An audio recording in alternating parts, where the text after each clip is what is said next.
Good afternoon, everyone. Welcome to the Learning Communities Overview and Scrutiny Committee. We welcome the use of the Welsh language at public meetings. I have not received any notices that members or invitees wish to use Welsh, and therefore the meeting will be conducted in English. Can I move on then to apologies? Thank you, Chair. We've received apologies from Councillor Cameron and Mr Ron Marchant. Thank you. Thank you, Ros. Item 2, declarations of interest, and can I refer to Tim James, our legal solicitor, to advise? Thank you, Chair. There's a report on the agenda today, Chair, dealing with school exclusions, in which makes reference to, I believe, every school in the borough, and members may wish to declare a personal-only interest out of caution, really, in relation to any schools where either they're governors or where they have close personal relatives who either work at the schools or who attend the schools. Therefore, Chair, it's probably easiest if we go round each committee member and ask them if they wish to make declarations to that effect. I'll start with you in a moment, and also then just to remind members that they should record the relevant declarations in the register. So, Chair, is there any you wish to declare? I wish to declare that I have a grandson that attends Blenheim Community Primary School. I have a relative who is a member of staff at Abersycon, and I'm also a governor at Nancelyn School. Just to declare, I'm a school governor at Llanrafn Primary and Crossy Ceiliog High School. I have no other interest. I'd like to declare that I'm the governor of Pontywydd Primary School only. I'm a governor at Ysgol Gymraeg, at Ysgol Gymraeg Gwynllw and Cwmbran High, and I've got 2 children in Ysgol Panteg. Hello, I'd like to declare that I am Chair of Governors of Ysgol Panteg School. I also have 2 children at Ysgol Panteg School. I would also like to declare that I do own my own company, and I do supply a small number of schools in Torfaen.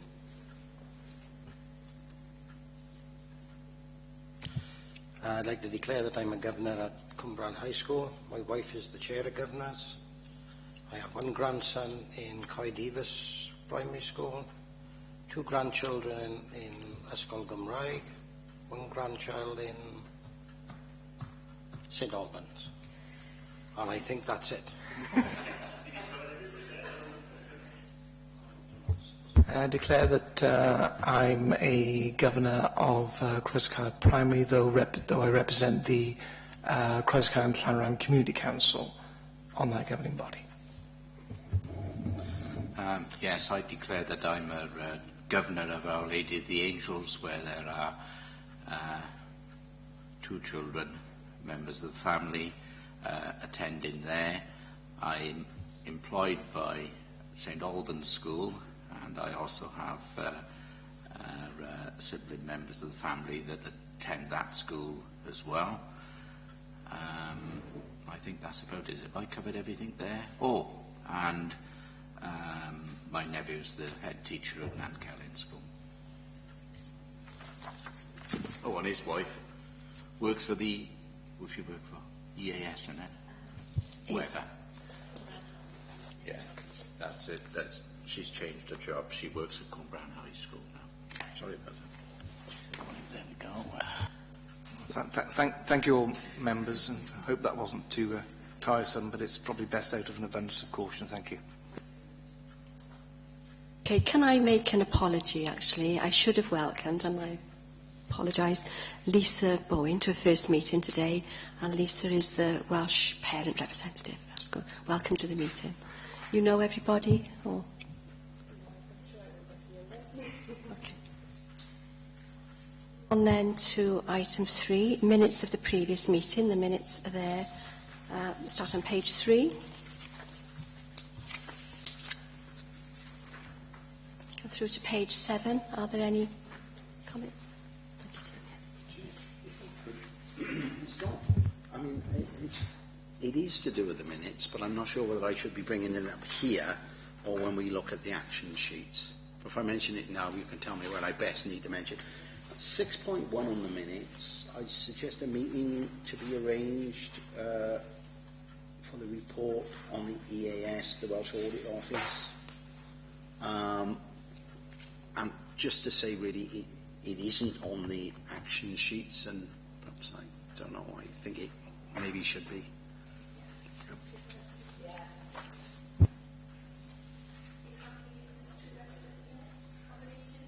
Are you happy that the minutes are true record of the meeting? All in agreement? Okay. To item 4, the action sheet.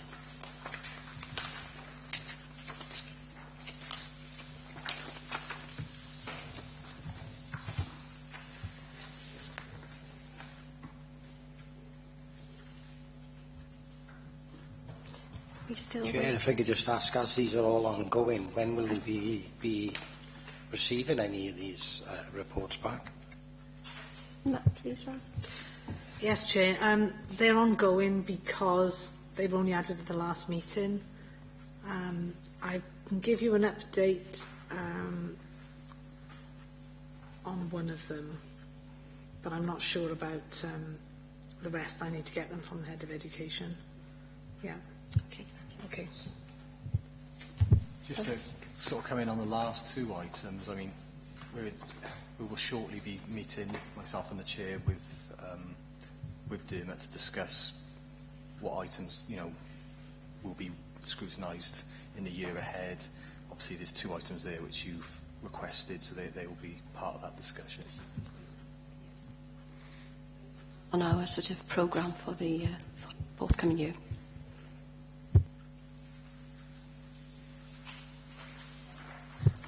Item 5 is school exclusions, and we are waiting for Tracy Peed.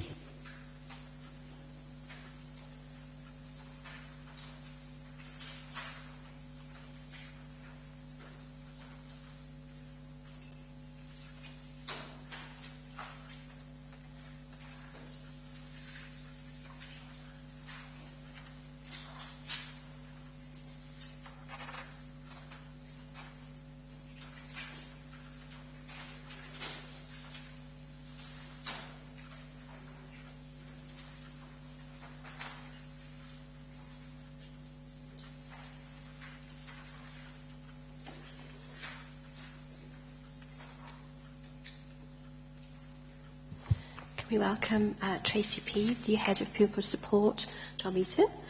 And obviously now we're looking at the scrutinising the exclusions, school exclusions policies.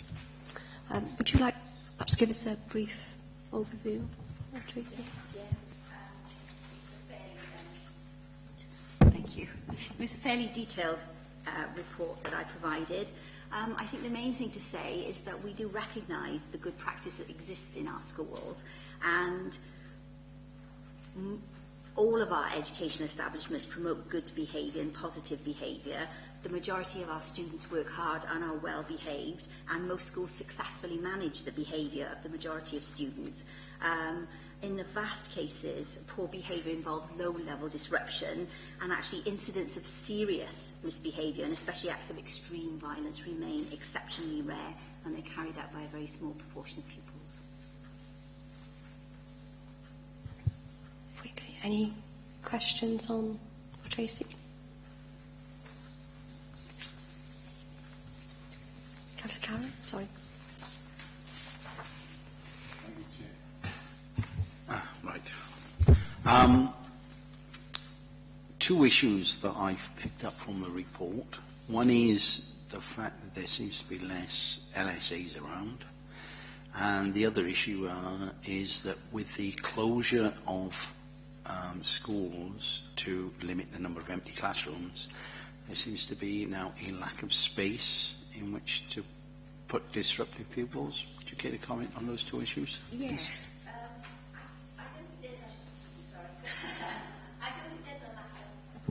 I don't think there's a lack of LSAs around, but I would agree with you that actually LSAs are really very valuable people, and a part of our plans for training are to make sure that we train at the LSAs so they can be as trained as they are.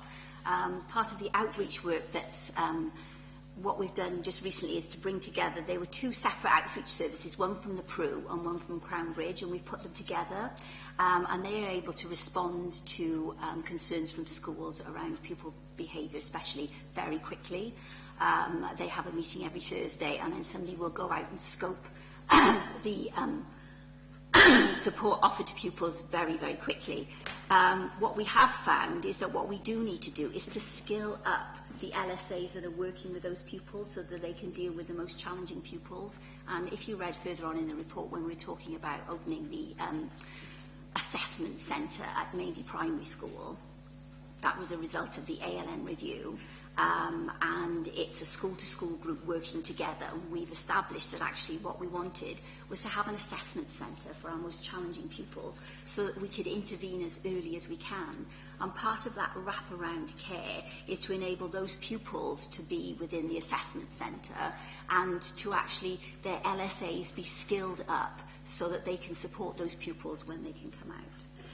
I think in the new builds that we've got, there is certainly more space, and I've been in post just a year now, and I have been involved latterly in looking at the plans for the new primary schools that have been built, but we have established that there are places there to look at things like nurture groups. We have offered, through the ALN contingency fund, some schools have gone out to look at how they might implement nurture groups, and some primary schools have done that. And certainly within the new builds, there are space. Certainly one school is going to expand their existing nurture group, so they would have a foundation phase and a key stage 2. Hope I answered the question. Yeah, if I could come back, I mean, I picked up on the matter of LSAs actually from the report on 5.3, which says contributing factors to the rising number of exclusion reporting, including the nature of the cohort and the reduction in learning support assistance. I mean, perhaps I didn't put it very well when I said not enough, but... Yeah, I mean, due to financial constraints, some schools have had to make reductions in LSAs. But I think what we're trying to do is to make sure with the training package that they're as skilled as we can make them when dealing with these challenging behaviour. So there may have been a reduction in LSAs perhaps to support literacy and numeracy difficulties, but certainly most schools would prioritise LSAs for challenging behaviour, and we need to make sure they're the most trained up they can be because they're dealing with the most difficult children. Could I just come back on the other issue of the schools?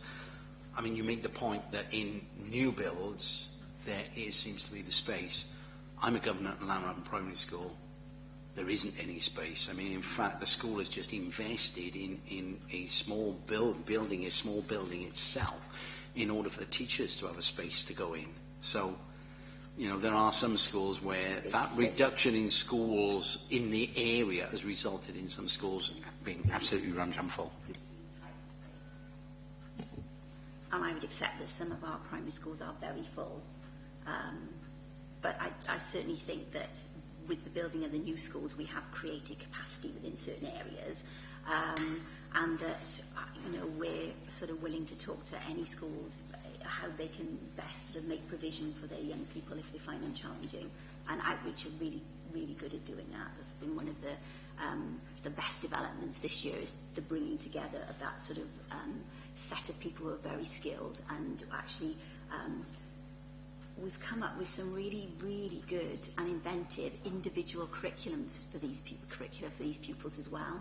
So the idea of the assessment centre is not to have a place where we just have 10 or 12 young people there all the time, is to be able to provide a place where we can have different sets of people visiting with very personalised programmes. And certainly the work that we've done around looked after children this year, we've had a really innovative package surrounding 2 pupils that has enabled them to be able to attend school but also attend other alternative provision, and that's enabled them to keep their placements and to keep their placements residentially as well.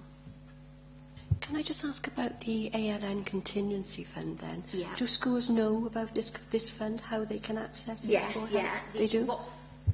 What we decided to do with the agreement of all the head teachers and in discussion was that the ALN funds were delegated to schools, And all schools, we have an ALN school-to-school group, and we actually monitor and moderate requests for additional support. So if a school decides that they want to, for example, the nurture group I was talking about, if they decided they wanted to go and have a look at setting up a nurture group, then they would come to us for a request. Two of the group, who are ALN co's and head teachers, would go out and they would scope the work with them and decide then to take back a proposal to the group to say if they were going to be allocated funds or not. So at present, that's working really, really well. We had pretty strict criteria last year where requests for funding were mainly around pupils that had moved to the area that we didn't know about, and any pupils that had had any life-changing injuries. But this year, we've actually extended that to look at good practice projects, because we feel that if schools are undertaking good practice projects, all schools can learn from them, and we feed back to the ALNCOs and the head teachers about these projects that are going on. Can I come back on that? Because it doesn't really address the issue of space. No. If a school wanted to perhaps create some space for a nurture group, can they apply to this fund for funding? Well, I would think that would be capital spend, but if they wanted to come back to us, that's something we could look at with the other LAO officers to see what we could do about it, if that was their concern.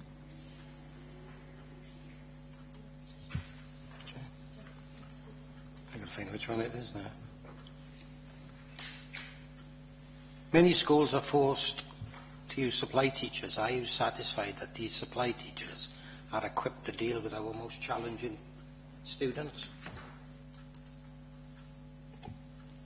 Unfortunately, one school which has had high exclusions this year has a large number of supply teachers in school. And we know that it's difficult to get the consistency with supply teachers. One of the things that we've done a vast amount of training with primary schools now, so nearly all of the primary schools have been trained up. The secondary schools are starting another tranche of training, which has started now. 2 schools have already signed up. One of those schools that has the highest has one of the highest exclusion rates. And we know that we need to make sure that we've got that consistency across everybody. And a really important part of the training is it's not just a one-off, because we all know that in-service training for teachers as a one-off hit is not effective. You have to follow that up. And so one of the things that we do is make sure that when we're looking at performance management for teachers, and there's been training around behaviour management, that's one of the things that's picked up in their behaviour management. And supply teachers would be a part of that as well, especially if they were long-term supply.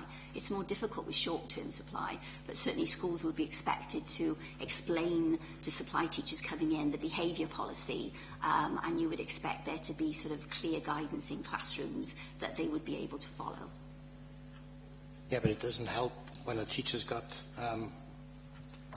you've got a supply teacher in, he or she cannot control the class, then there's a duty called for a senior management team to come down and for that pupil to be taken away to and then we haven't got the rooms to put them into.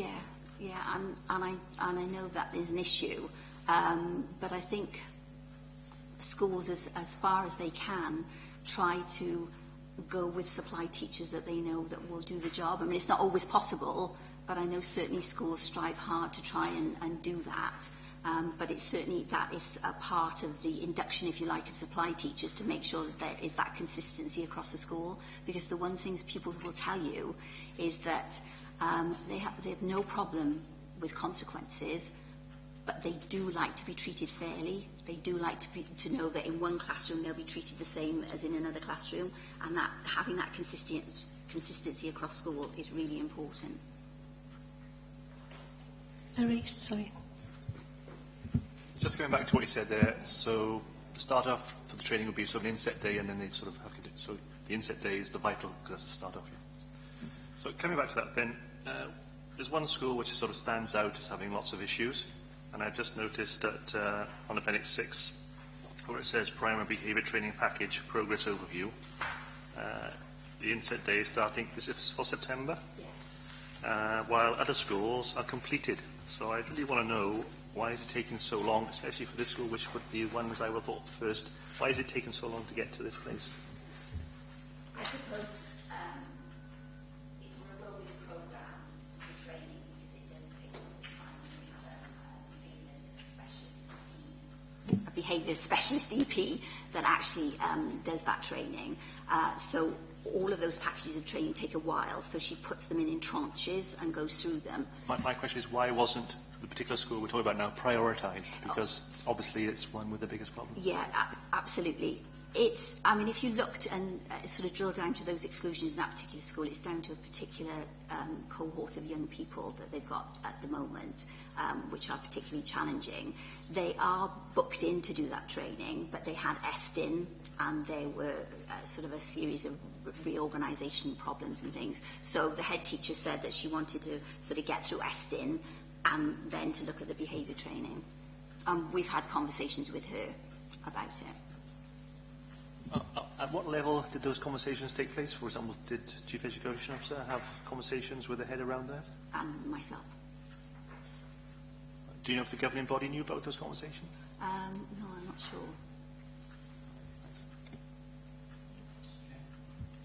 Could I just come in, maybe following on from what Jeff has just said, what practical support does the LA inclusion team give to schools, not including paperwork? When I came into post, I reorganised the ALN service. So we now have what are called ALN link officers, and they have a very supportive role with schools. So they go around to schools. I also have a vulnerable groups manager, so vulnerable pupils are identified. We have that data, and we have those conversations with schools twice a year initially around the data. But then the ALN link officer's role is to make sure that there are no surprises, that actually they're having those constant dialogues around pupils. So that if we have pupils that we're concerned about, or pupils that we want to look at alternative provision, then they've already thought about it and they've got plans before things become too difficult. So they are very supportive. We've also got the EPs, so the EP support as well. And there's advice and guidance from that, and actually looking at the outreach service, so bringing that outreach service together and making them much more responsive, and actually putting more people within that team, including therapists, that will help and support the pupils in there. Okay. With a supplementary, would it not be useful for LA officers to spend a week or two in schools to gain first-hand knowledge of the issues our staff have to tolerate? They do spend a lot of time in schools. No, but that's certainly something that we could look at as a good way forward. I mean, you know, they are dealing constantly with head teachers and helping and supporting and looking at things like sort of avoiding permanent exclusions, thinking about those alternative pathways. They're doing that a lot, so they have a good understanding. But it would be a good idea as part of their professional development to look at doing some shadowing. Chair, if I could just come back in there. Do you put pressure on schools not to do fixed term or permanent exclusions in order to keep exclusion stats down? No. No. Everybody appreciates that in a behaviour management system that you have to have the ultimate sanction, and the ultimate sanctions can sometimes be exclusions, and we know that for our most challenging pupils we do have to exclude sometimes, because sometimes we have to look at alternative arrangements and things that we can do. I mean, what we have done this year is to rejig our response as far as the PRU is concerned as well for secondary pupils. So we have sort of assessment places available to them, so they don't have to go through panels before and wait the 6 weeks that they used to have before. They're much more responsive. So we've put those in place. So what we're trying to do is to be as supportive as possible. I mean, permanent exclusions are really difficult for those young people. So it's not about not permanently excluding them or not excluding them from the LA's point of view. It's from the young person's point of view. So we try and make sure that we can keep them in school, because we know that keeping them in school, and you have to remember that school is part of a package of support, if you like, so that we recognise that most of the challenging pupils that we're talking about, you know, school is a place of calm and order because they may have very, very chaotic home lives. And we know that excluding pupils from school puts pressure on home life and adoptive, you know, and lack pupils as well. So we're very keen that we make sure we keep that continuity in school. I mean, I was a school teacher for many years, and it's having that desire, if you like, to know that you've got that pupil with you and you know where they are, so you know that they're safe. So it's very much part of that wraparound, and the assessment centre and certainly the PRU work very, very closely to make sure that that support is there as well, support for the family as well. Sorry. Oh, sorry. I think it's partly been answered. Anyway, I was looking at the knock-on effect, if you like, in particularly with the parents. Are it to be excluded on a part-time basis, or if like it's bad enough, but to be excluded on a permanent basis? How does that affect the family? Like, can you give or give an example, if like, of the excluded?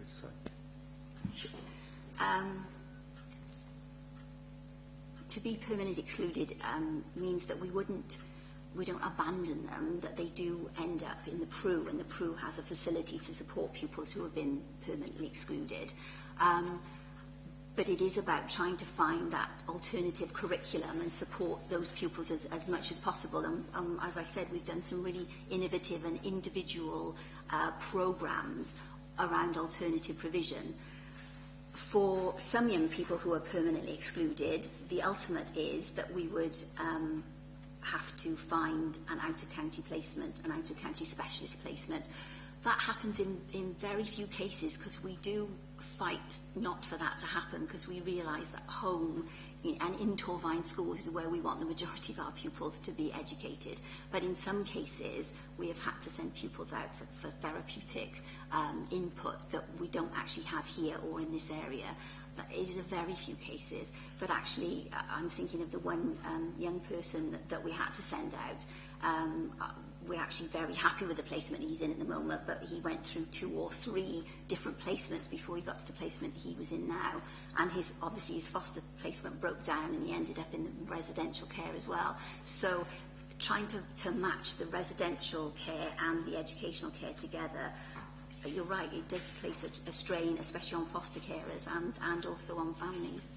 If like you did mention that the child will go to the PRU.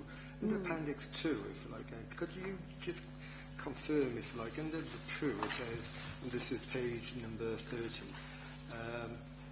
it says the exclusions overall in the secondary under PRU, and says the number of full-time exclusions, and so they're the actual PRU role, and so are these pupils which have actually been excluded from PRU as well? Yes, they don't permanently exclude them from the PRU, though. So they might have they don't permanently exclude from the PRU, but they might have a fixed term exclusion. So these are very, very challenging incidents that happen, and the PRU might have to exclude them. And so where do they go if they cannot go to the PRU? But again, is the knock-on effect, if you like, that parents would have to take absolutely time off work, etc., etc. It's a fixed term exclusion from the PRU, so it could no. And what we have to do is to try and find those alternative packages, which might, for some pupils, include home tuition, but it also might include. The PRU are very proactive in looking at college courses, combined with the PRU, combined with home tuition, so trying to find those individual packages. So we work very closely with Karen Padfield, looking at the alternative provision that they've got there, trying to prevent the pupils coming neat, and there is a lot of good alternative provision in Torvine. I'm not saying, there couldn't be more, and certainly for girls, that's something that we're looking at this year, to look at the number of courses that we're running sort of for girls. But actually there's quite a wealth of good opportunities for them out there for life skills, so we can build up that package around them, if you like, and be really innovative. But can I just ask about the package there? Are we having sort of full support from health? Because some of these young people might need sort of counselling or support for mental health issues. What is the waiting time for CAMS? And, have we sort of got that under control now, or are people still waiting? The waiting time for CAMS up until January of this year was around about 2 years, which we accept was just totally unacceptable. But the one thing that we do have, and I've been involved in putting a new counselling together, a tender for the counselling service, so we do have a very good counselling service that we use in Torfaen.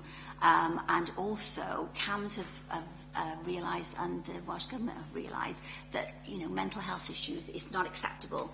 And so what they've done is put a large amount of money into the Aneurin Bevan Health Board, and those cases now are looked at much more frequently. We're told that the wait is only 4 weeks now because they've been able to have a sum of money to recruit the specialists that they need to come in. So those waits are much shorter.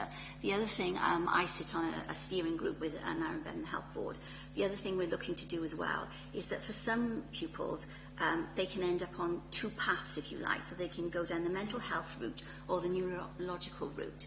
And if they don't meet the criteria for the neurological pathway, they end up being bumped from that waiting list and have to go on the waiting list for mental health. So that now we've looked to change. So it's a one-stop shop. So we've developed these CDT child development teams, and that's a pilot that we're looking at this year, and there will be there's already a model in Caerphilly, and we're looking to replicate that for the north and the south of the borough, one at Neville Hall and one at Sereni in Newport. So we're aware of that, and I don't know whether you know, but we do have a really, really effective anxiety group that runs from the Nook, which comes under the umbrella of the PRU. And so we have pupils that find school very difficult, and they attend there. But again, some of them go to school, some of them spend some time in the anxiety group. That's very successful, and we have really good results for those young people.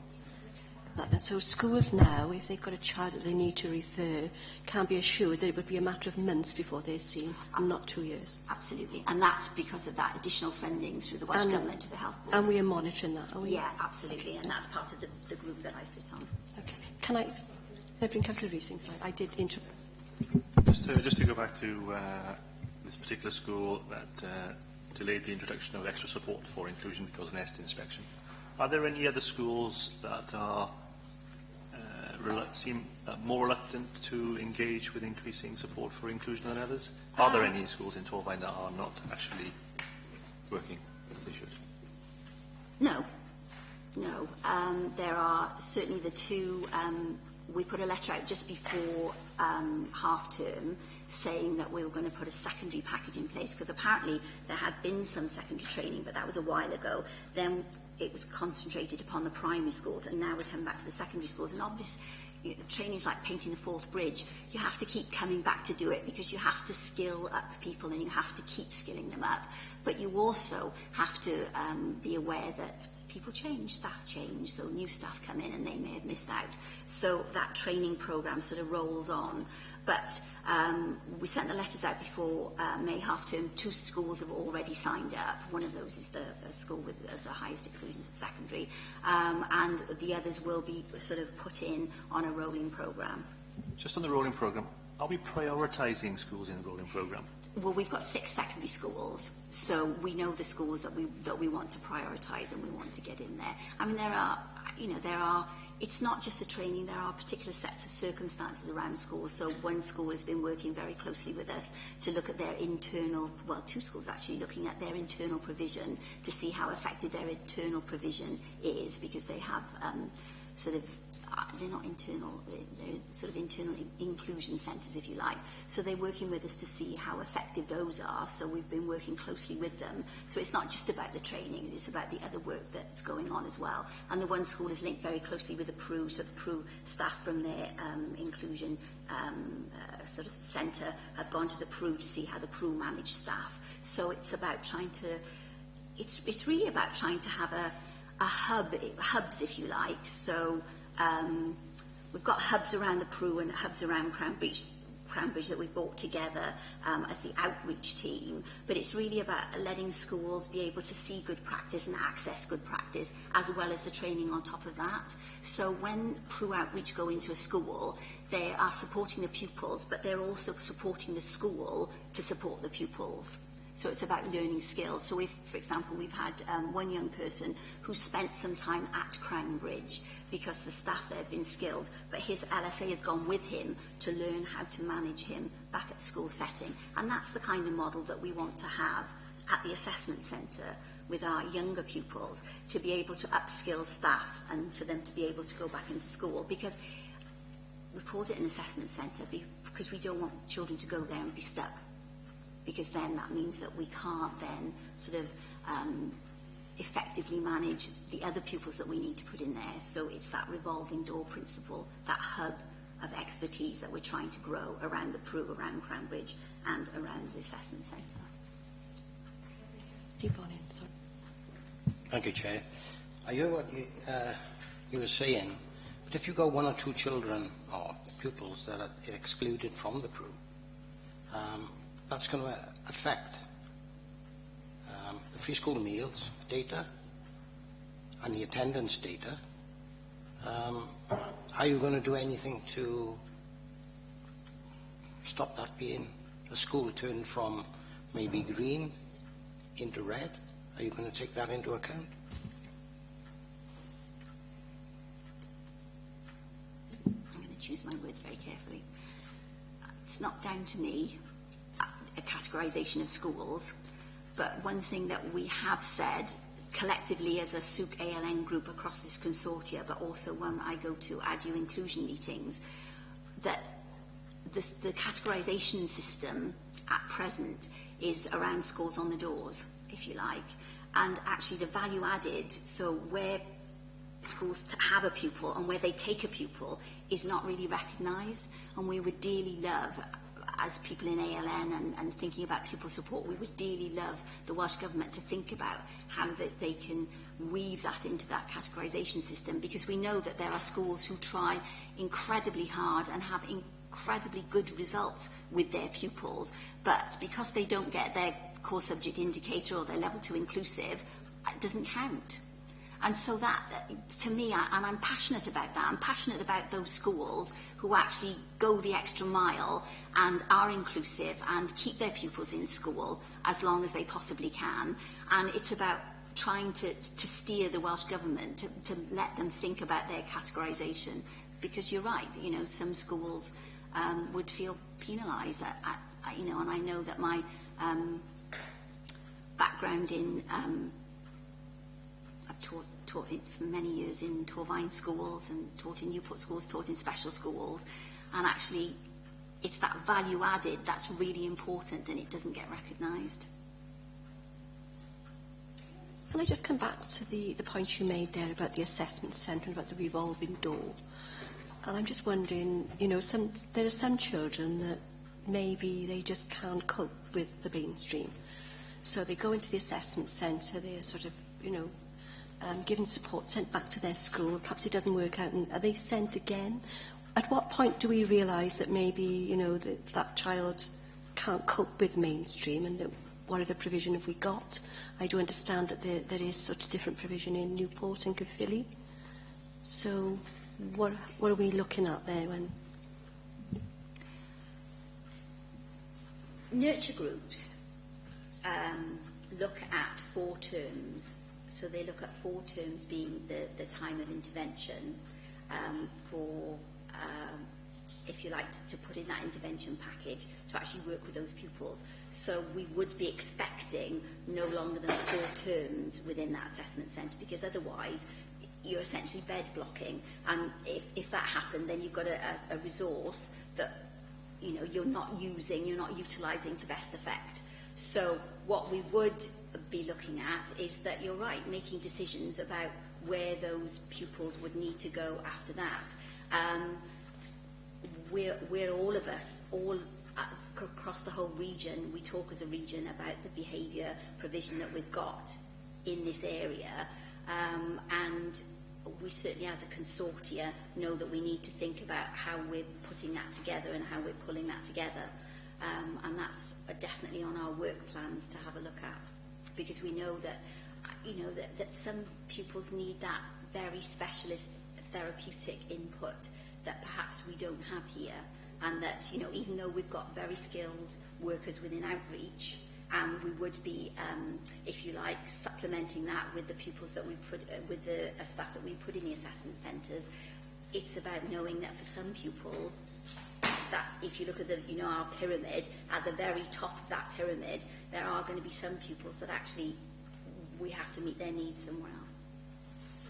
Looking at that, we're working with the consortium to look at that. So have we got any time scale as to when that might be in place for our schools? Not at the moment, because we're early days yet. We've sort of had discussions, but it's certainly something that we're looking at, because we all of us know that we don't have what we need here. Although there is provision in this area, and we're using that, but actually some of that involves quite a lot of transport, so it is problem solving for all of us to look at. If I could sort of bring us back a little bit, because it seems to me that what we're looking at here, or we seem to be concentrating on, the most challenging of the pupils at the moment, and I'd like to sort of bring us back to those pupils who are perhaps not quite so challenging, or perhaps whose challenging behaviour might be controlled in time. So looking really at the transition between years 6 and 7, this seems to be a really major factor. And I can understand that in primary particularly, they are attempting to identify and plan for those vulnerable pupils and challenging students. However, I suspect that there is a number of pupils that when they get into secondary school have never been disruptive, have never been challenging, get there and find it really difficult to cope with the change that's going on. So, would you like to comment on that, please?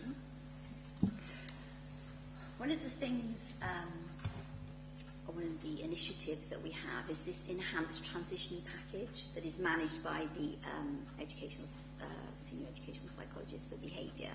And that's about identifying the pupils that we know about in primary schools and then putting in sort of specialist transition to make sure that that transition is not just, the old-fashioned one day when you turned up.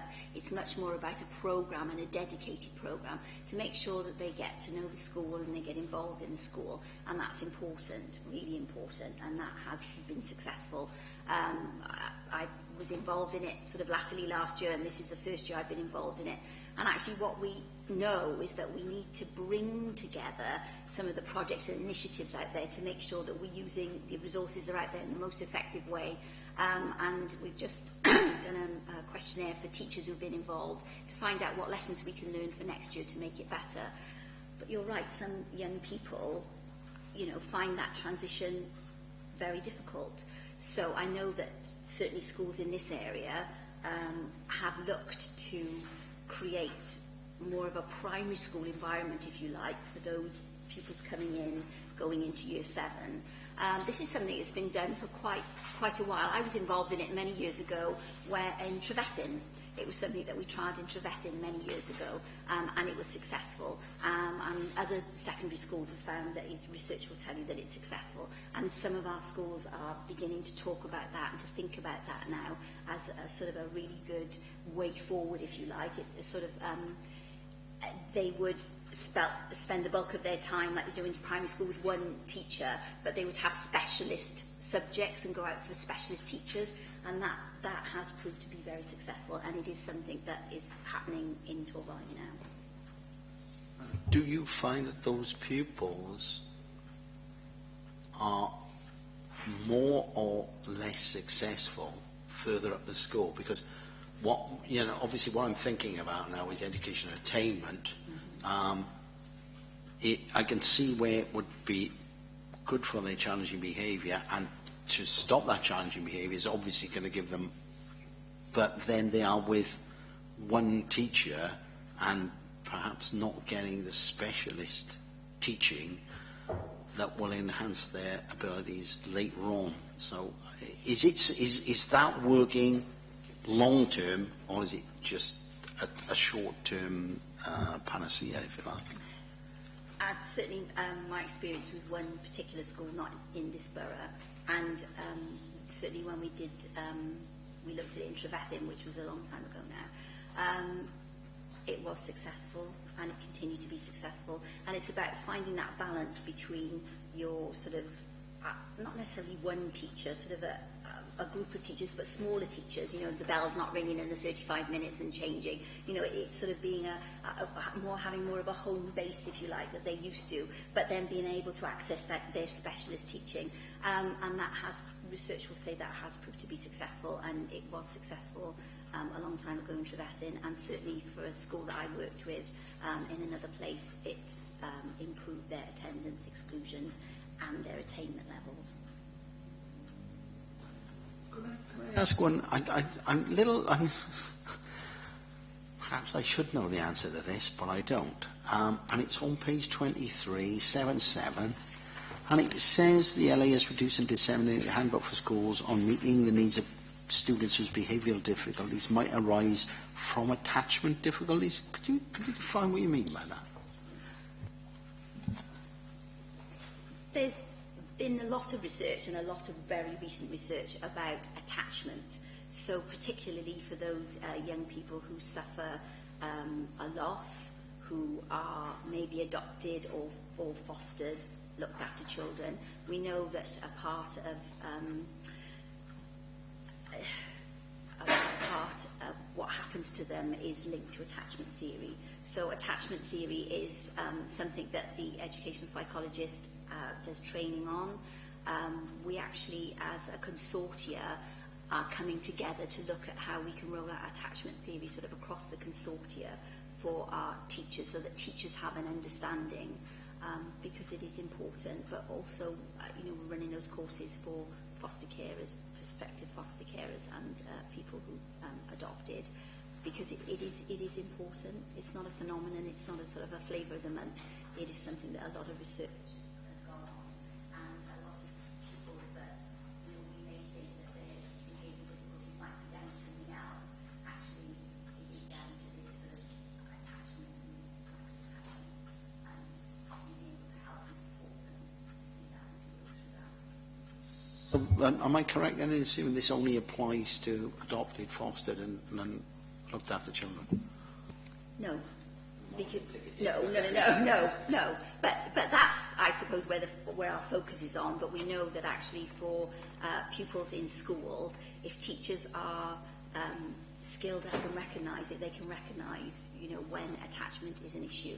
And there's a lot of research around this. Yeah, I'm still not quite clear what it is. So, I mean, are we talking now about perhaps a child with a single mother who has different uncles turning up on a regular basis? Are we talking about somebody whose mother or father has died and they're left with the other parent? Or is this more like, more, am I getting a grip on where we're going? It's all of those, but it can also be that pupils who just haven't the dynamics within the family have not sort of enabled those relationships to be developed. Certainly we know that if mothers have had severe depression, postnatal depression, then those relationships sort of have not happened at a young age, and so that sometimes happens as well. So there's a whole raft of research around this, but it is significant, and it's something that we're looking to address. Councillor Davies. Thank you.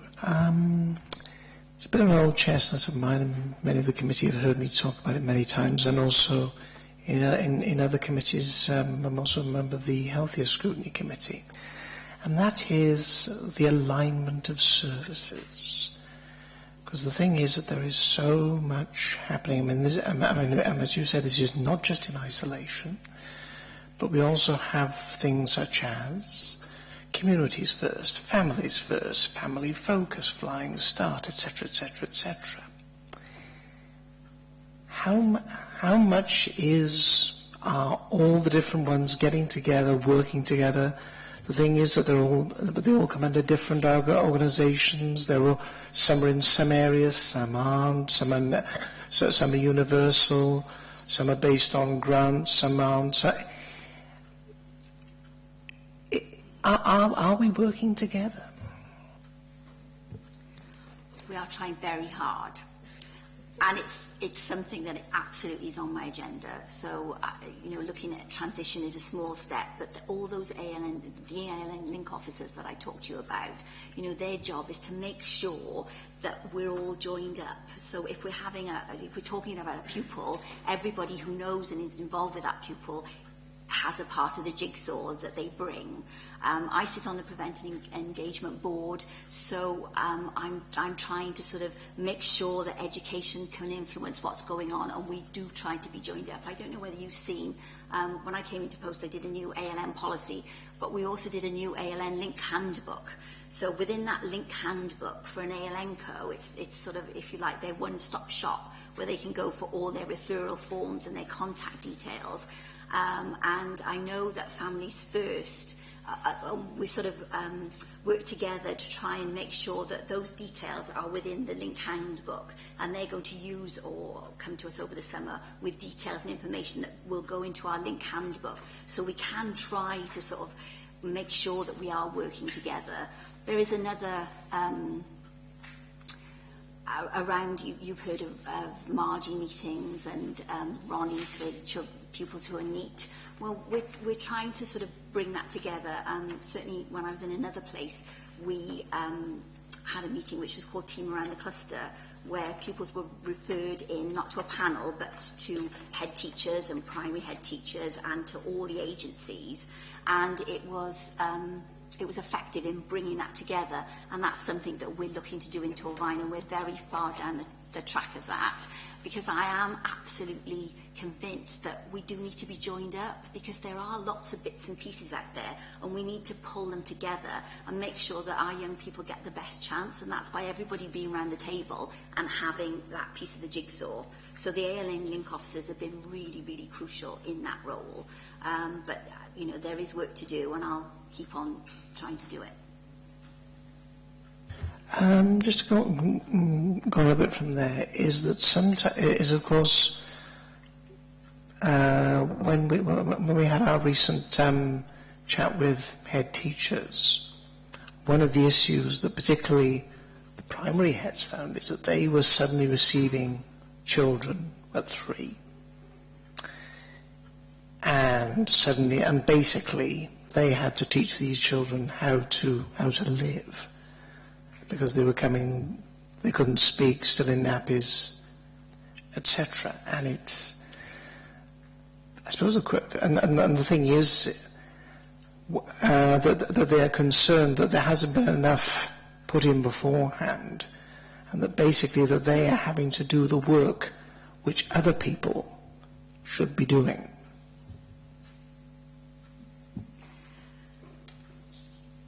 I think,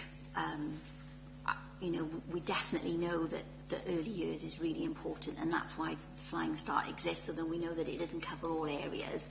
And one of the things that we're looking to do is to try and make sure that we identify pupils as early as possible, so we can make sure that we can think about that support from as early as possible. So on the ALN contingency group, we have a nursery head teacher, and if schools were saying, we've had 3 pupils and there's significant need, then they could apply to the ALN contingency pot, and then that head teacher with a peer would go out and do what we said before, have those discussions and come back to the group. So we are looking at that, and we are looking at being sort of much more joined up. I sit across from the head of learning who manages Flying Start, so we are looking to be more joined up and to make sure that actually all that we can do before these pupils get to school is done. We know that we'll be having young people in with difficulties, and it's about identifying those difficulties and making sure that we can put the support in as early as possible to give the best possible. Just to take it on, just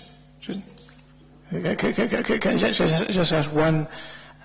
You say about nurseries. Are we talking both nurseries attached to our primary schools and also private nurseries that are?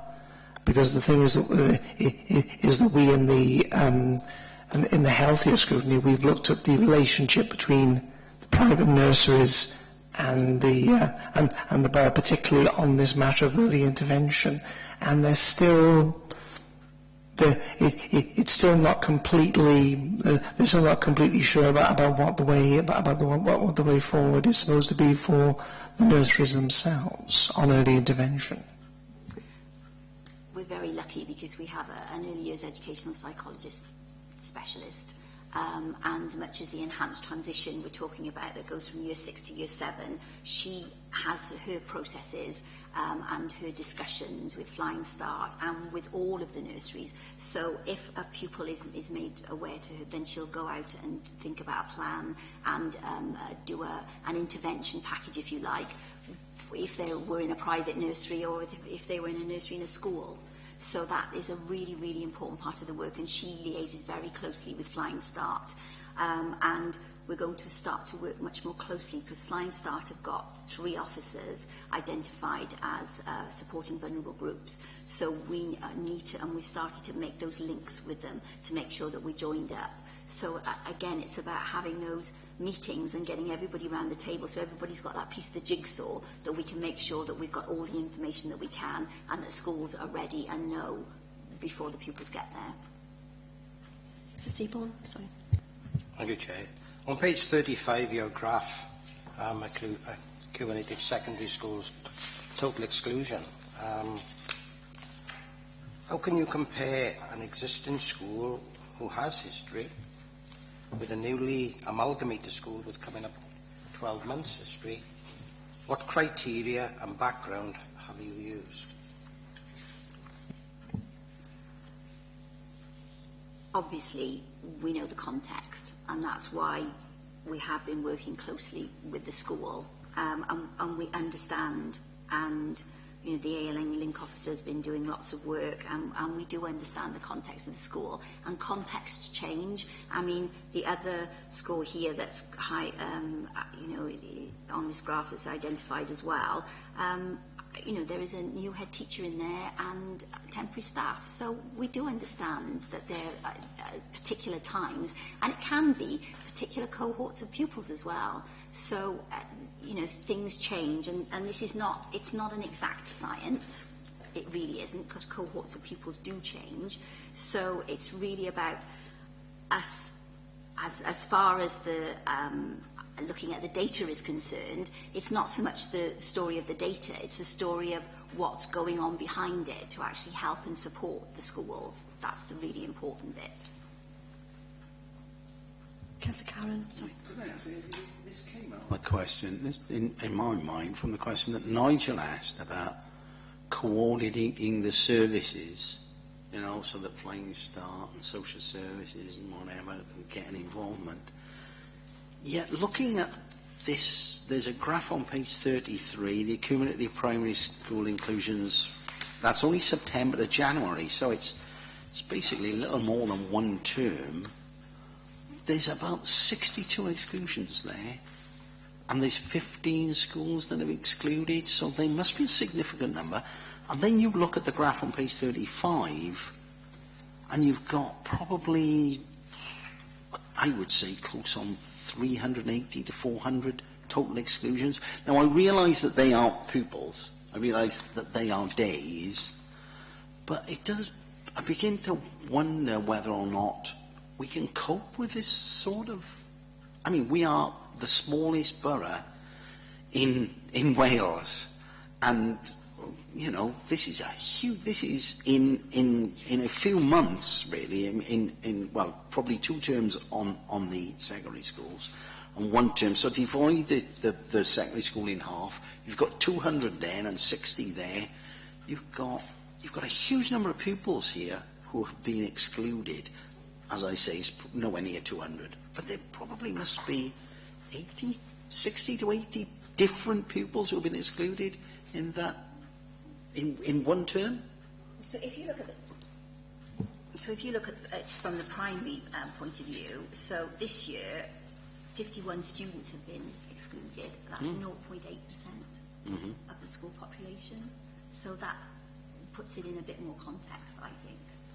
Well, I can understand the context in terms of how, that probably works out that, what, 1 in every three and a bit classrooms, which is, that does put it in those sort of contexts. But what I'm thinking about is more aligning with what Nigel was saying about how do you get, Flying Start and social services and all this lot together when you've got this level, you're talking there about 51 different pupils, and that's primary alone.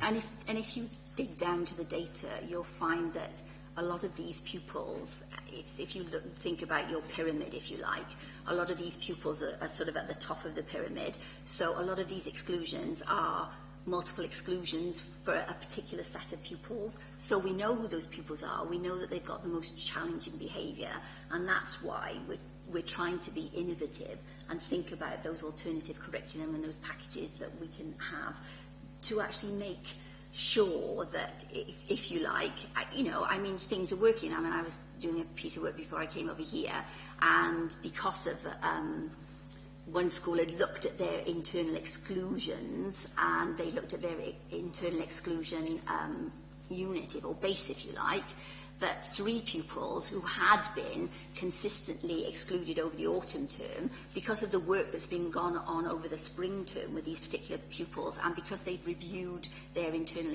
exclusion base, they hadn't been excluded at all in the spring term.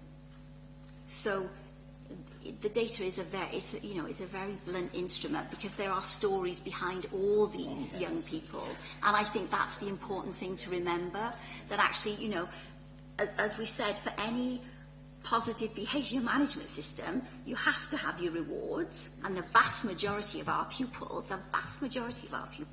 are well behaved, but then you also have to have your consequences and your sanctions. And one piece of work that we're doing, because we do have a really good secondary behaviour network, one of the pieces of work that we're trying to do with them in July is to just look at having some kind of guide as to why you would exclude a pupil, so that schools can sort of benchmark themselves, if you like, because that's a useful piece of work, really. It's not going to work all the time, because, you are going to have the pupil who has been home, has witnessed something horrendous one night, goes to school the next day, and throws a chair at a teacher.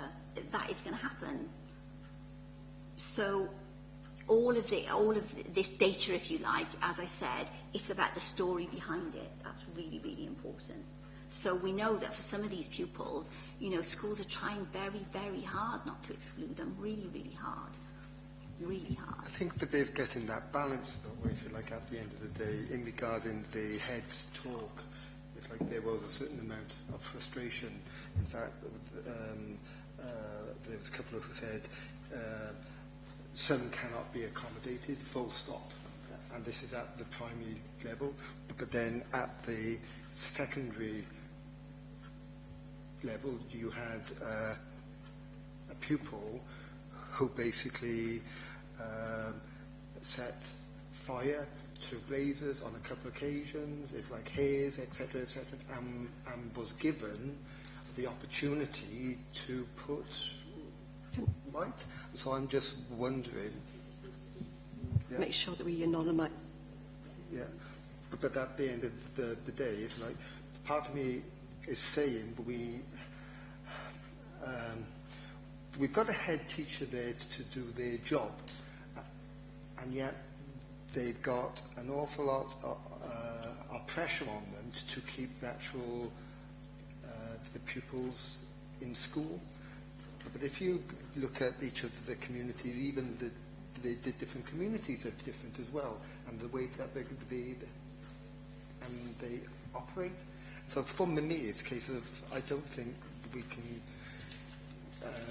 get a plan together to suit everyone. It's down to actually the head teacher at the end of the day, and part of me is saying, because they've got so much pressure not to exclude because of the Estin reports, part of me is saying, if they did away with that, would that improve the school? Because the head teachers would be allowed to do what they think is right for the school and the pupil. I'm an Estin inspector. So what I would say is that as far as Estin is concerned, it's, again, it's about the data, but it's about the story behind the data. So it's about having those conversations. And if schools can evidence, all the things that they've done and they've put in place, then Estin will definitely take that into account.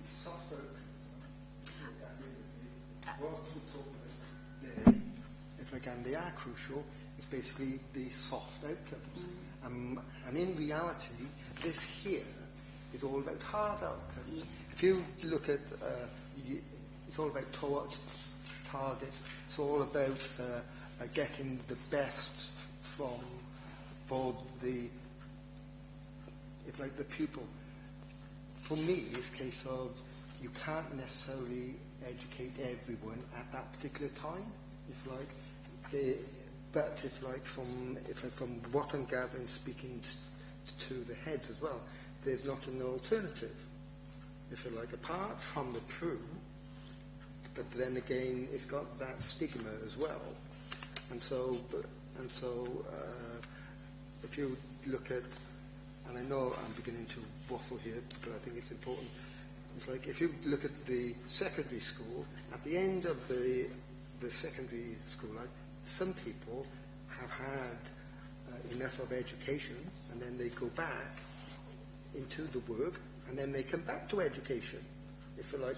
And so for me, if you like, even the youngsters and the pupils, if they are being disruptive for whatever reason, it's basically finding out the reason why they're being disruptive, as you said, if you like, and seeing if and deciding whether or not, for me, education or in a school setting, a PRO in the PRU setting, is the right option for them. Unfortunately, we haven't got an alternative after that. And that's where I think it falls down. And I think you're right.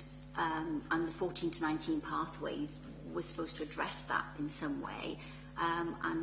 What this data doesn't capture is all the sort of the alternative pathways and the individual curricula that young people are following out there. So they might be in school some of the time. So we've got children who are pupils who are very successful in accessing parts of school or parts of college or parts of something else. So that is out there, and that's really important.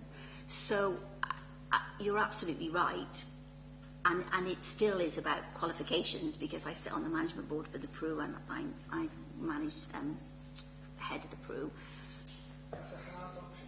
It is. But no, but I think for each pupil that we have, and the PRU are especially good at this, they find a way to get them a qualification so that they are learning, they are engaging them. That's really important. And I think the important thing to remember as well is that, when we're talking about low-level disruption, you have to think about teaching and learning. So it all, it does come back to teaching and learning. It's all part of the same package. You can't sort of divorce it, if you like. So attendance, exclusions, and standards, teaching and learning, are all part of the same package, and they all have to be working in synergy to get the best outcomes for young people. But you're absolutely right. Some people we know, and certainly for, we've had alternative provision for young people as young as 7 or 8, because school actually wasn't fitting in with them and not meeting their needs at that minute. But a combination has been very successful. So that, and having that sort of individualisation is really important. And I'm not saying it's easy, because it isn't, but actually thinking about what is actually needed for each of those individual pupils is important. And that's why we have to keep looking at all our alternative provision. We have to keep thinking about what else is out there. We have to think about college, all of those packages that we can bring together. And certainly as far as the PRU is concerned, sort of for the next year, we've looked very hard for the Key Stage 4 pupils at trying to make sure that they've got individual packages, so that they're spending not so much time at the PRU, but they're out doing other bits and pieces which will help them. It's about life skills, And for some pupils, it's not just about your level 2 inclusive. Can I go back to the point about exclusions? Did you say that you're working towards a policy that all schools would have sort of the same criteria to exclude? No. No. What we're going to do with the secondary schools, because obviously there are statutory requirements around exclusions, what we're looking to do with the secondary schools is to think about just guidance around how we can sort of help to get some consistency, and schools want that. Schools have come to us and said that's what they want. They want to know why one school excludes for this and one school excludes for that. So I think any work that we can do with them, this is not something we're going to do to them, it's something that we're going to do with them to make sure that it's just there for guidance, because you are going to have the one-off incidents, and that will be that. Are you going to do that with primaries as well? Well, we'll start with the secondaries, and then we'll, because if that's, if it's a really useful document and they try it out for us, if they pilot it, because I'm a firm believer in, it's about co-construction, so it's about actually co-constructing and then getting some feedback and then sort of amending and moulding and then going forward, and then that's certainly something we could look to do. Mr. Seaborn, and then... You just said that you were starting with the secondary schools. Wouldn't it be, wiser to start with the primary schools, so that they are the feeder schools for these secondaries? And if you can get those right, then by the time they come into year 7 into the schools, then there should be no problems at all. For this particular piece of work, we're going to start with the secondaries because they've asked us to look at it. But for the training part of it, that's why we went to the primary schools, because we're aware, that, if you like, a little bit of work was done with the secondary schools, but the tranche, the focus has been on the primary schools, and that's why we focused as well on the primary BESD assessment centre, because we're aware that the earlier that we can intervene, then the more chances, the better chance we have, if you like. So that, but for this particular work, it's the secondaries that want us to do this piece of work for them. So that's why we're doing it with the secondaries. Could I just come back in? So with all these policies and initiatives and different things that you are putting in place, what time scale have you given? And if we were to call you back in 12 months' time, would you say that everything is hunky-dory? What I would say is that along with our schools, we'll look at all the initiatives and the changes that we've made, and we're continually refining them. I mean, if I could come back to you and say we don't have any exclusions or we know that our exclusion figures have gone down. We know that we've done that. The primary have been sort of fairly level, but it's about different cohorts of pupils, and we don't know who's out there. Nobody knows who's out there. And those, very challenging pupils that we've got will be the ones that pop up. But, coming back to that pyramid again, for the vast majority of those pupils, we will be able to make sure that they're in school and they're achieving. But it'll be that very, what I call sharp, pointy ones that will really cause us to have to think about what else is out there and how we can best meet their needs, because it's about meeting the needs of every pupil.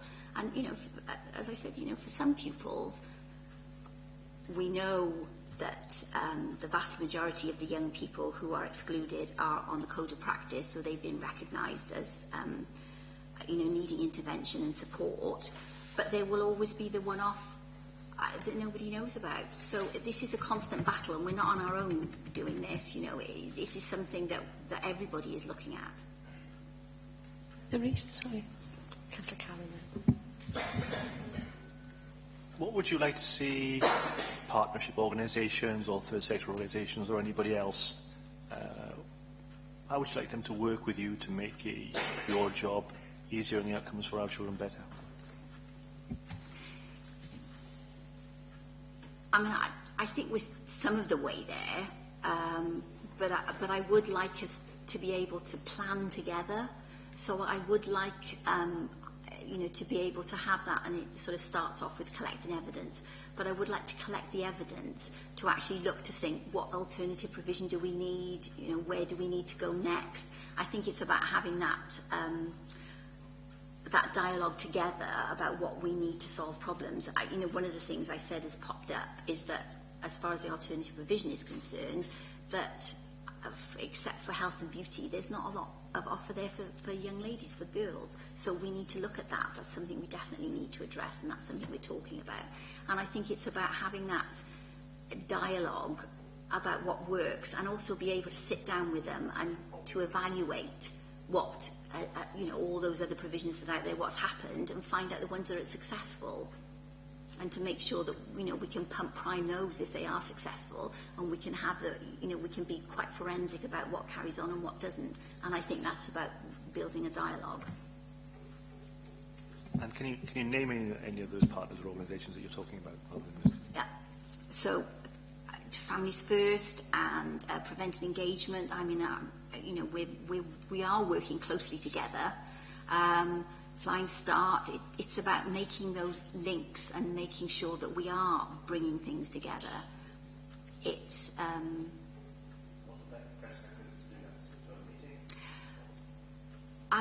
meetings are where we are at the moment, but I think it's I'm lucky because people sit on the same floor as I do, so we can have those conversations, and I think that's important. But I do think it's just being able to have that dialogue and be able to sit and plan together.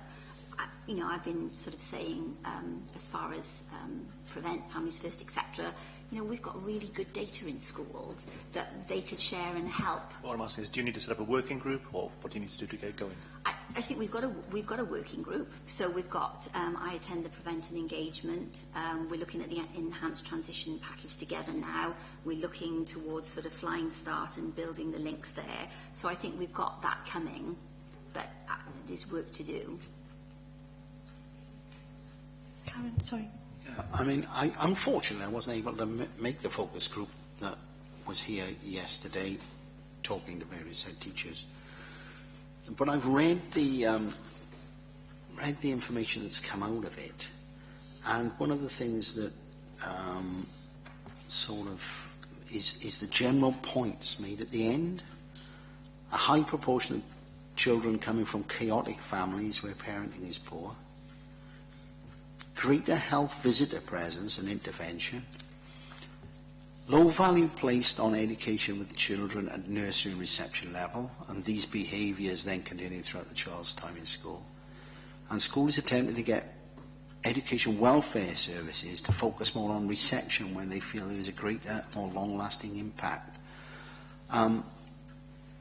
So it strikes me that what the head teachers are saying is a great deal of this intervention should actually be preschool and in those first years of school attendance.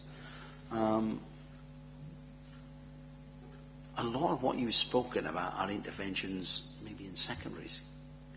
How well do you think we're dealing with preschool and reception pupils? I certainly think that we've recognised that there's a need for the early intervention.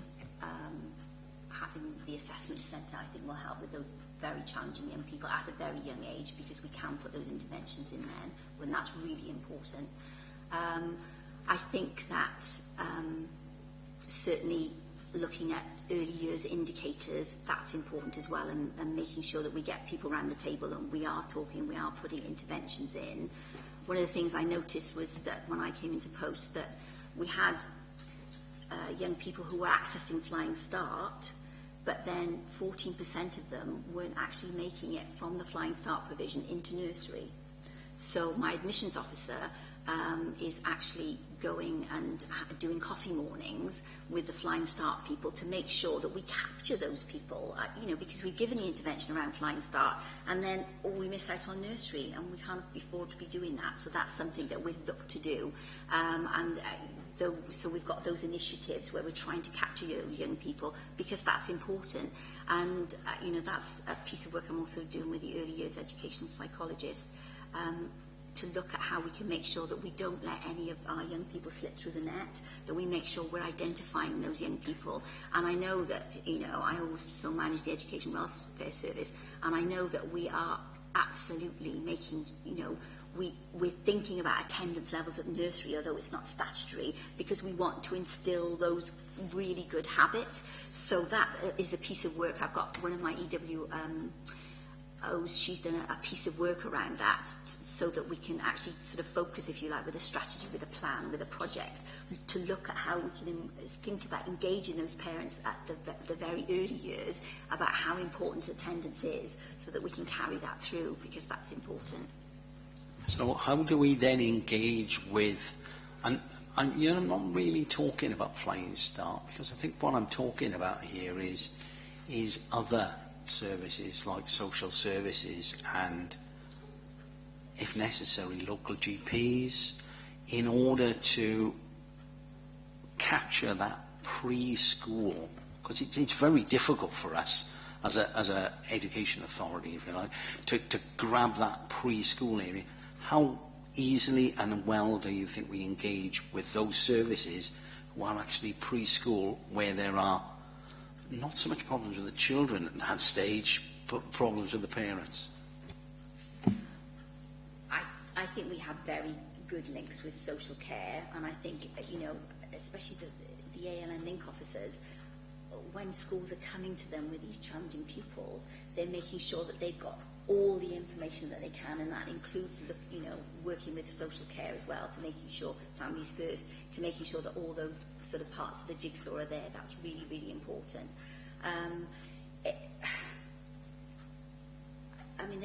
There's still work to do, and I would still like to have the team around the cluster approach and to build on that, because I think that's really important.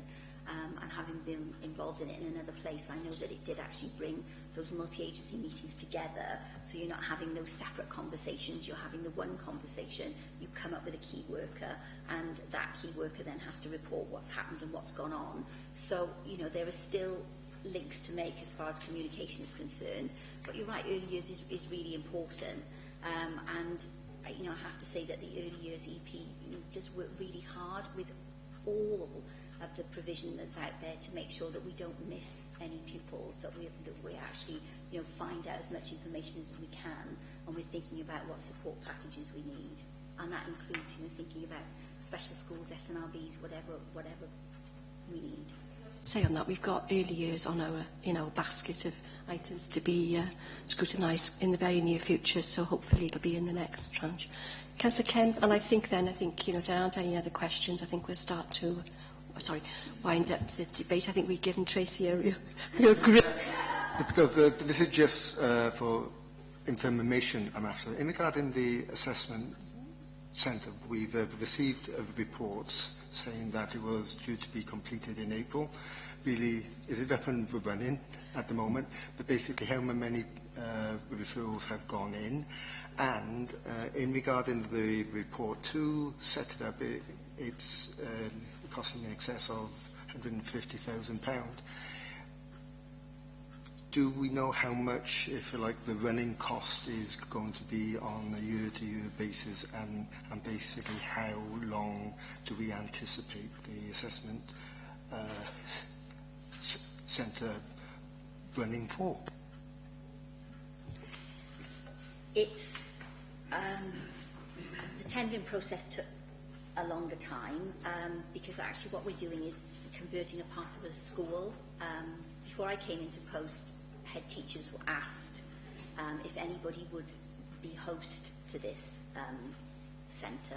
assessment centre, and mainly were the only school that came forward and said that they would take it. So we're converting old, sort of a part of a school, if you like, and it's taken a longer time than we thought it was going to, because there are things like asbestos and things like that. So the tender's done, it's all sorted, and if it hadn't been half term a couple of weeks ago, it would have started, so work is starting. And it is due to be finished sort of beginning of August, but thinking about builders, I'm confident that it'll be ready for September. And then what's going to happen then, because it is a school-to-school group, it's a it's really powerful, because it's co-construction, so it's not LA, it's all the schools being involved in this, all the primary schools. So the heads of Cranbridge and the Prue, as they run outreach, they will manage it along with the head teacher of Maindy. And there will be an amount which is just an SLA to pay for the rent, etc., that will be paid to Maindy School, which is pretty much what the same. It'll be the same arrangement as Cranbridge or Pengarn. So what will happen is that because outreach are sort of working with these pupils in the schools, then they will be able to identify, and it'll go to a sort of panel to decide who goes there and what individual packages will be offered. So we've got it all sorted and we know where we're going, so we're just waiting for it to open.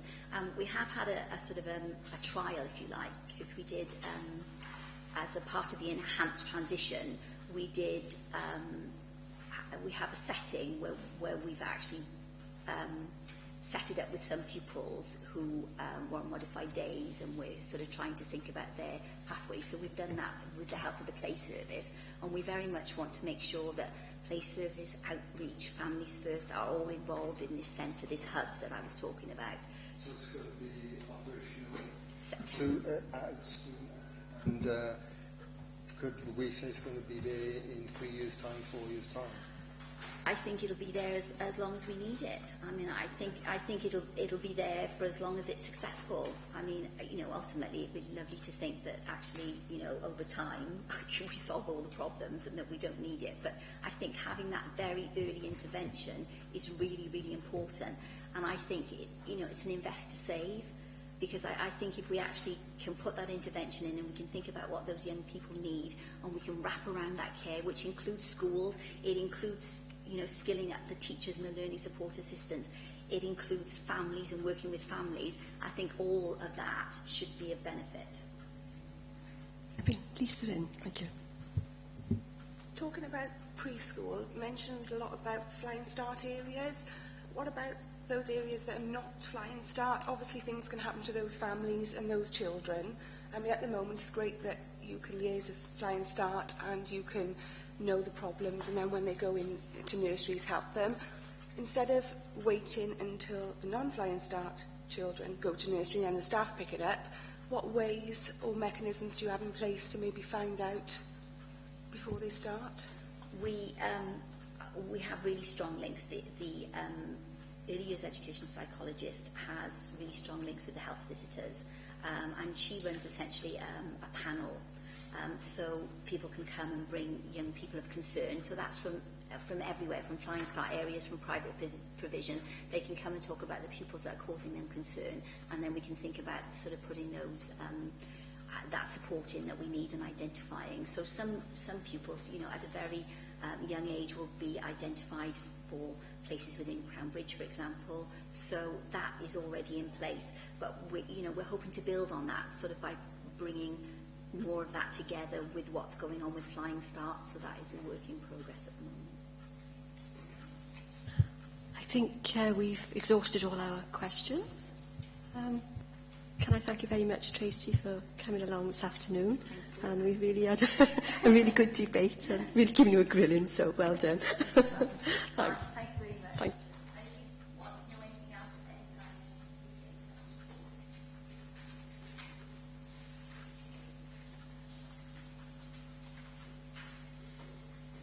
Would you like to, members, to move on to make some comments about the scrutiny activity and any recommendations we may wish to raise?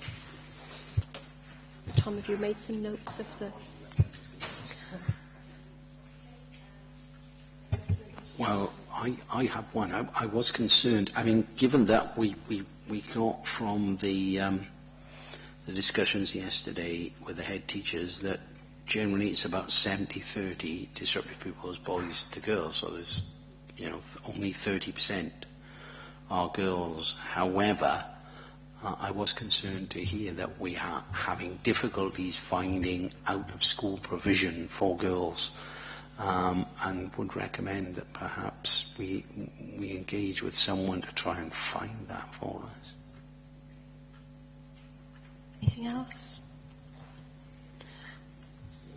I think that we perhaps should progress the work of the EWOs on trying to persuade younger children of the value of nursery attendance, and then, you know, that obviously gives a good sort of ethos then for reception.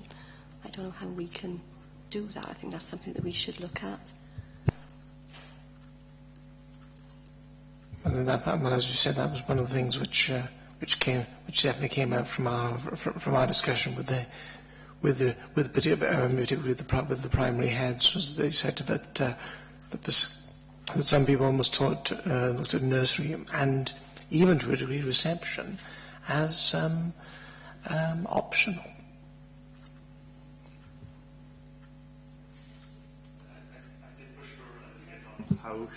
I did push a little bit about how they're coordinating all these different organisations as well.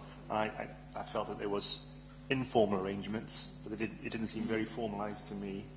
So I don't know whether we need to look at sort of some kind of multi-agency group and make it more formal and have a bit of work plan to drive it forward, because it was all like work in progress was used. A recommendation, and that's something that we'll be looking at early years as well, so we can make that recommendation here and perhaps we can bring it up again. Something that I'd be quite keen to really have a report back on is the discussions that were ongoing, I think, with EAS about the other provision, alternative provision. I understand they've got some provision in Newport and Caerphilly, and she did say that we were looking at that. I'd be keen to see what, you know, progress we make on that. I've also got concerns around 3 issues that seem to have come up. One is the issue of the physical space in some of our schools for this, and I'd like to recommend that perhaps we look at that. I would also like to recommend that we look at, because of austerity, we seem to have less LSAs than we did, and I know of at least a couple of schools where they are talking about redundancies around LSAs. I think perhaps I think it would be useful to look at this issue around training, because Tracy, I think, made a lot about training. I think we need to I realise we're in a period of austerity, but I think we need to get a grip on the issues around reductions in LSA, the numbers of LSAs, and I think we also need to get a grip around the area of training. I think both, I mean, because we're talking about this issue, I think I'm sort of pushing more towards the LSAs. But I mean, I was very cognizant of a report in the news the other day about the Liberal Democrats looking for a reduction in school sizes, and the resulting comments from educationalists was we'd be far better off putting that money into teacher training than we would be in having smaller school sizes. So the issue of, I think, teacher training and LSA training is getting to be more of a higher profile, and I think perhaps we ought to mention this to the Education Service, that where cutbacks are concerned, we would prefer them not to be around LSAs and teacher training, teacher and LSA training.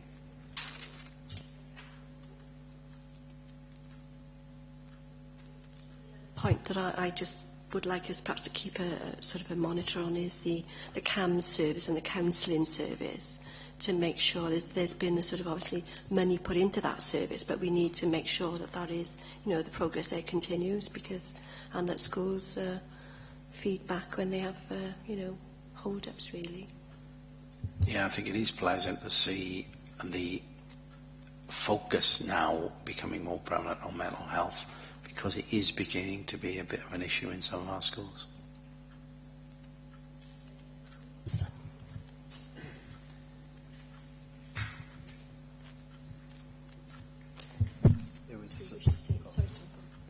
So there's a couple of other things that I picked up. There was one comment, I think it was from you, Councillor Seaborn, around whether the ALN staff could do more shadowing work in schools to better understand issues. I don't know if that's something that members... And I think that perhaps applies to some of our officers in the authority. I think that was the thing which came out from yesterday's from the discussions that we had with the teachers, is that sometimes there was a feeling that it was all brought in from outside and without.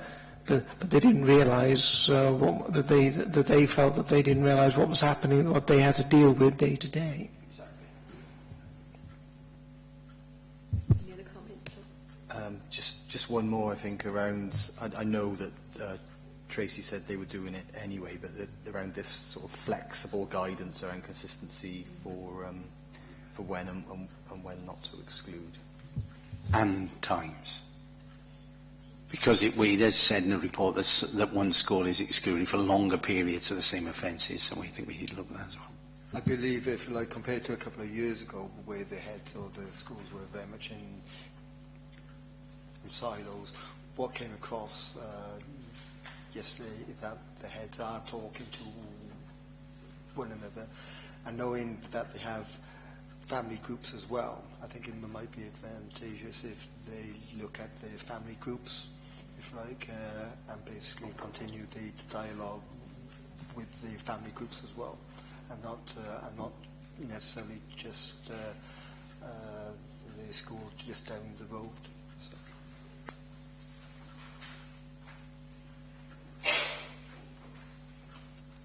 Then on to the last item on our agenda, which is the School Standards Monitoring Subcommittee membership.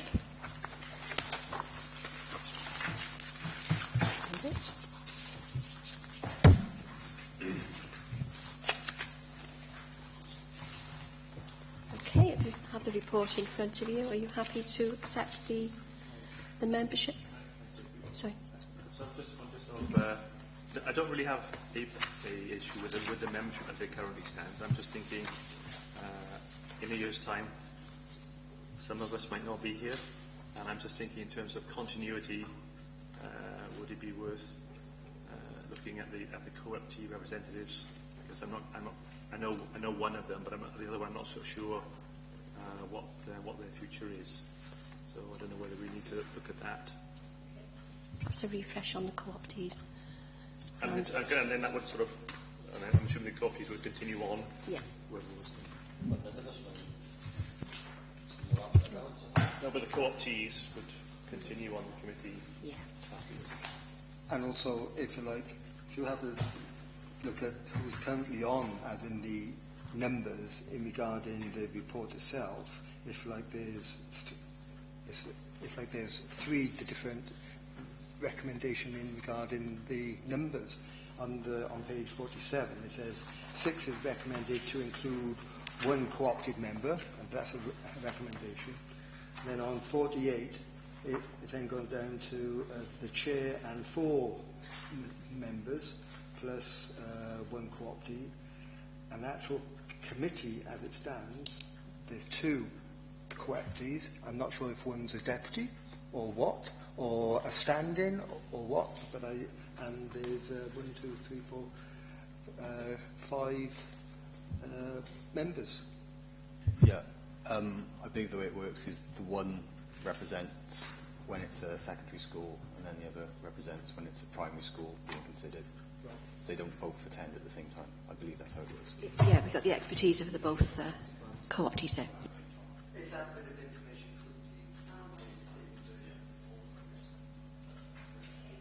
Thank you very much. We're very pleased that you've all agreed to take on another session of schools monitoring, and thank you to everybody. That's the end of the agenda, the date of the next meeting, and obviously we need to start discussions about the basket of items for the future. I believe, Ros, you're working on the corporate diary as we speak. Sorry, we're currently working on the corporate diary to put in the next set of meetings. So that should be done as soon as possible.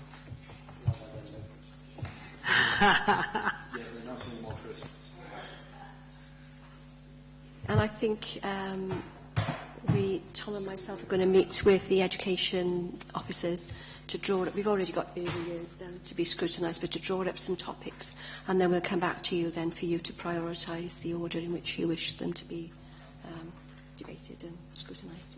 Okay. Chair, are you still open for topics? Is this committee still open for topics for discussion? We're always open.